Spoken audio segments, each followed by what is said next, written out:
This is part 3 of our Terra Firma ecosystem restoration video series. We're starting with a look at that puddle.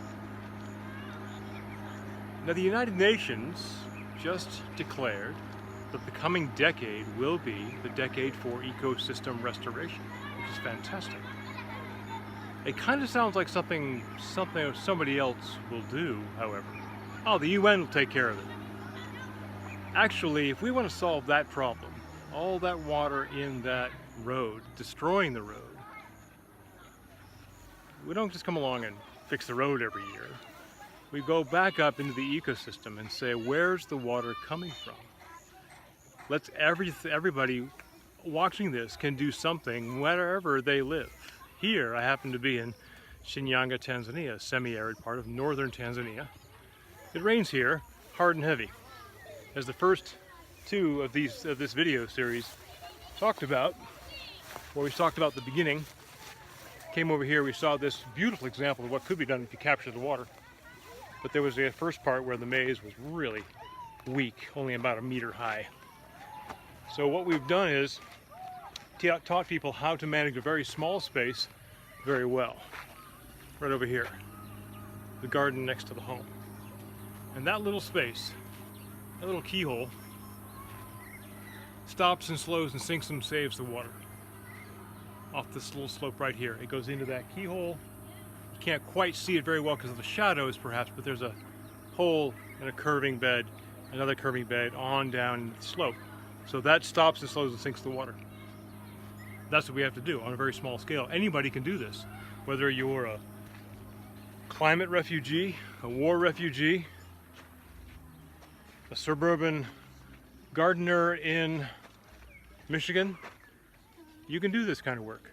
But here in Tanzania, it's a little more challenging perhaps because we have very limited resources. Hardworking people, tremendous sunshine, great soil, but not rainfall that we can count on. So we take that idea over there, stop, slow, sink, and save the water in a keyhole, and we mimic the same thing on the farm scale. Because if we can do that in the garden right over there, we can also take the same lessons out here to the farm. Stop the water before it gets out to the road over there, so that it just becomes a trickle by the time it gets to the road. And if we do that, if we take that land that used to look all like that maize over there, about 1 meter high, giving no food at all, and we take out that maize and we give it to the pigs and the cows, what's green, and the brown we chop up and put it back in the soil. We create berms and beds and a keyhole just like that garden up on top of the slope. We can take all the rest of the land up there out of production, convert it over to grass and forest. Ecosystem restoration can take place. The journey can begin. Restoration of the ecosystem is our vision. It's the destination we want to eventually get to. It's the horizon. We may not actually get there, but we have to start the journey. And that is our actual destination, is getting people to start the journey and do what they can on their small piece of land. The idea here is that that land now will focus all the water coming off of that slope, force it into the keyhole, just like the garden. Stop, slow, sink, spread, save the water in the subsoil until there is no rain. And then it will emerge back up into a flourishing crop of maize or beans or tomatoes or chard, collards, whatever you're growing. And you'll be able to grow 4 times as much food on half the space because you managed it well, using all the resources you have all around you, using that beautiful ecosystem, the leaves and trees and brown material, and of course involving the children in the process. They're all watching this. They want to do this. So let's take a walk up through what we've done.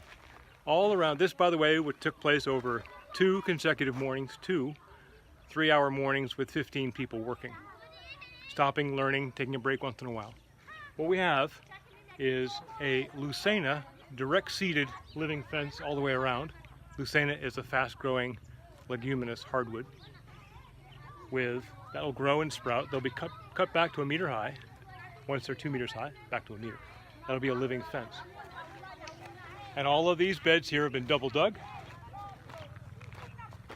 and nourished with local carbons. So we're just going to walk up through the watershed now. All of this water that used to just flow into the road, forming that big puddle, is now hitting these small swales and going into these curving beds where it will sink. We keep walking up this watershed. This whole area is where the water comes from. This is what the maize used to look like. There was literally nothing to eat out of that whole field. Nothing. Except for cows and goats. All that work for nothing. But we can convert it to look like this. Swales and berms and double dug beds in the keyhole right there.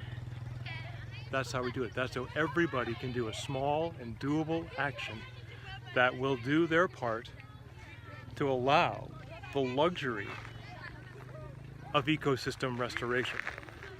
Plant all that area right there by the man with the bicycle back to fruit trees, forest, grassland. We can't begin to do that until we've achieved food security right here. I'm Peter Jensen. This is Shinyanga, Tanzania.